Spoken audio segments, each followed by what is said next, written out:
ಶ್ರೀ ಗುರುಭ್ಯೋ ನಮಃ.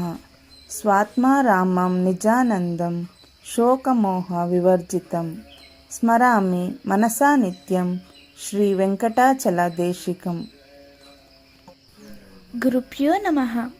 ಗುರುಬಂಧುಗಳಿಗೆ ಪ್ರಣಾಮಗಳು. ಇಂದಿನ ಗುರುವಾಣಿಯಲ್ಲಿ ಗುರುವಿನ ವಾಕ್ಯ ನಡೆಸಿದರೆ ಅವನೇ ಶಿವನಾಗುತ್ತಾನೆ. ಗುರುನಾಥರು ಶೃಂಗೇರಿಗೆ ಭಿಕ್ಷಾವಂದನೆ ಸಾಮಾನುಗಳೊಂದಿಗೆ ಕಡ್ಲೆಪುರಿಯನ್ನು ಕೆಲವೊಮ್ಮೆ ಕಳಿಸುತ್ತಿದ್ದರು. ಅವರ ಉದ್ದೇಶ ಶ್ರೀ ಸದ್ಗುರು ಮುಟ್ಟಿ ಹಾಕುವ ಕಡ್ಲೆಪುರಿಯನ್ನು ಮೀನುಗಳು ತಿಂದು ಮುಕ್ತವಾಗಲಿ ಎಂದಿರಬಹುದು. ಹಾಗೆಯೇ ಶ್ರೀಪೀಠದ ಗುರುಗಳು ದೂರದ ಪ್ರಯಾಣ ಬೆಳೆಸುತ್ತಿರುವಾಗ ಕಾರಿನ ತುಂಬ ಹಣ್ಣನ್ನು ಕಳಿಸುತ್ತಿದ್ದರು. ಏಕೆಂದರೆ ಅವರು ದಾರಿಯಲ್ಲಿ ಹೋಗುವಾಗ ಆ ಹಣ್ಣನ್ನು ದಾರಿ ಪಕ್ಕದಲ್ಲಿ ಹಾಕುತ್ತಾ ಹೋದರೆ ಅದನ್ನು ತಿಂದ ಎಷ್ಟೋ ಪ್ರಾಣಿ ಪಕ್ಷಿಗಳು ಮುಕ್ತಿ ಹೊಂದಲಿ ಎಂಬುದಾಗಿತ್ತು. ಆಗ ಗುರುನಾಥರೇ ಹೇಳುತ್ತಿದ್ದುದು ಹೀಗೆ: ಗುರು ಎಂದರೆ ಬೆಲೆ ಕಟ್ಟಲಾಗದ್ದು ಕಣ್ರಯ್ಯ. ಅವರು ಮುಟ್ಟಿದ್ದೆಲ್ಲ ನಮ್ಮ ಜೀವನೋದ್ಧಾರಕ್ಕೆ ಎಂದು ಭಾವಿಸಿ ಆ ವಸ್ತುಗಳನ್ನು ಕಾಪಾಡಿಕೊಳ್ಳಬೇಕು. ಜೋಪಾನ: ಗುರುವಿನ ಪಾದ ತೊಳೆಯುವಾಗ ನಮ್ಮ ಕೈ ಉಗುರಿನ ಧೂಳು ಬೀಳದಂತೆ ತೊಳೆಯಬೇಕು. ಗುರು ಎಂದರೆ ಸಾಮಾನ್ಯವಲ್ಲ. ಆ ಗುರುವಿನ ವಾಕ್ಯ ನಡೆಸಿದರೆ ಅವನೇ ಶಿವನಾಗುತ್ತಾನೆ. ಇಲ್ಲದಿದ್ದರೆ ಶವವಾಗಿ ಹುಟ್ಟು ಸಾವಿನ ಕೊಂಡಿಯಲ್ಲಿ ಸಿಕ್ಕು ನರಳುತ್ತಾನೆ. ಗುರುಭ್ಯೋ ನಮಃ.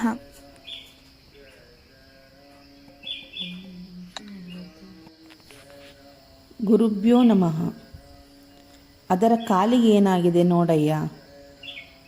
ಒಮ್ಮೆ ಗುರುನಾಥರ ಮನೆಯ ಕೊಟ್ಟಿಗೆಯಲ್ಲಿ ಹಸುವೊಂದು ಕೂಗುತ್ತಿತ್ತು. ಯಾರು ಏನು ಮಾಡಿದರೂ ಕೂಗು ನಿಲ್ಲಿಸಲಿಲ್ಲ. ಅಷ್ಟು ಹೊತ್ತಿಗೆ ಸರಿಯಾಗಿ ಅಲ್ಲಿಗೆ ಬಂದ ಗುರುನಾಥರಿಗೆ ವಿಷಯ ತಿಳಿಸಲು ಅದರ ಕಾಲಿಗೆ ಏನಾಗಿದೆ ನೋಡಯ್ಯ ಎಂದರು. ಆ ಹಸುವಿನ ಕಾಲನ್ನು ಪರೀಕ್ಷಿಸಿದಾಗ ಮುಳ್ಳಿನಿಂದಲೋ ಗಾಜಿನಿಂದಲೋ ಗಾಯವಾಗಿತ್ತು. ಅದಕ್ಕೆ ಔಷಧಿ ಹಾಕಿದ ನಂತರ ಕೂಗುವುದನ್ನು ನಿಲ್ಲಿಸಿತು. ಹೀಗೆಯೇ ಒಮ್ಮೆ ಒಂದು ಹಸು ರಾತ್ರಿಯಾದರೂ ಕೊಟ್ಟಿಗೆಗೆ ಹಿಂತಿರುಗಿ ಬಂದಿರದ ವಿಚಾರ ತಿಳಿದು ಹುಡುಕಿಕೊಂಡು ಬರಲು ಒಬ್ಬ ಗುರುಬಂಧುವಿಗೆ ತಿಳಿಸಿದರು. ಅವರು ಹಸು ಇಂಥ ಕಡೆ ಏಳಲಾರದ ಪರಿಸ್ಥಿತಿಯಲ್ಲಿದೆ, ಅದನ್ನು 4 ಜನರು ಸೇರಿ ಹೊತ್ತು ತರಬೇಕಾಗಬಹುದು ಎಂದಾಗ ಗುರುನಾಥರು ಪಕ್ಕದಲ್ಲಿದ್ದ ಗುರುಬಂಧುವಿಗೆ ಹಸುವಿನ ಬಲ ಕಿವಿಯಲ್ಲಿ ಏನೋ ಒಂದು ಶಬ್ದ ಹೇಳಿ ಇನ್ನು ಕೆಲವು ಸೂಚನೆಗಳನ್ನು ಕೊಟ್ಟು ಕಳಿಸಿದರು.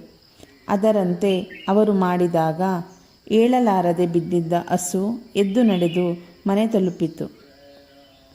ಕೆಲವೊಮ್ಮೆ ಸಾಕಿ ಬೆಳೆಸಿದ ಪ್ರಾಣಿಗಳಿಗೆ ಶಸ್ತ್ರಚಿಕಿತ್ಸೆ ಮಾಡದಿದ್ದರೆ ಸತ್ತು ಹೋಗುತ್ತದೆ ಎಂದು ವೈದ್ಯರು ಹೇಳಿದರೂ ಸಹ ಅವರ ಮಾತಿಗೆ ಮನ್ನಣೆ ನೀಡಿ ಶಸ್ತ್ರಚಿಕಿತ್ಸೆ ಮಾಡಿಸಲು ಗುರುನಾಥರು ಒಪ್ಪುತ್ತಿರಲಿಲ್ಲ.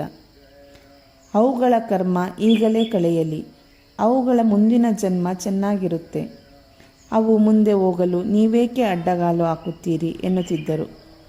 ಆಗ ಯಾರಾದರೂ ಹತ್ತು ಕರೆದರೆ ಅವರಿಗೆ ಹೀಗೆ ಹೇಳುತ್ತಿದ್ದರು: have attachment with detachment in mind. ಇದನ್ನು ಕೇಳಿದವರಿಗೆ ಜೀವನವನ್ನು ಸಾಗಿಸಲು ಇದೊಂದು ದೊಡ್ಡ ಪಾಠವಾಗಿರುತ್ತಿತ್ತು.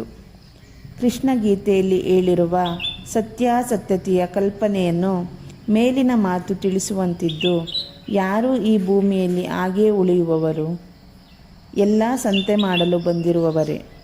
ಯಾರ ಸಂಬಂಧ ಯಾರೊಡನೆ ಎಷ್ಟೆಷ್ಟು ದಿನ ಅದನ್ನು ಅವನೊಬ್ಬನೇ ಬಲ್ಲ.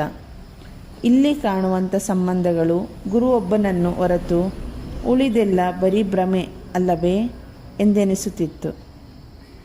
ಗುರುಭ್ಯೋ ನಮಃ.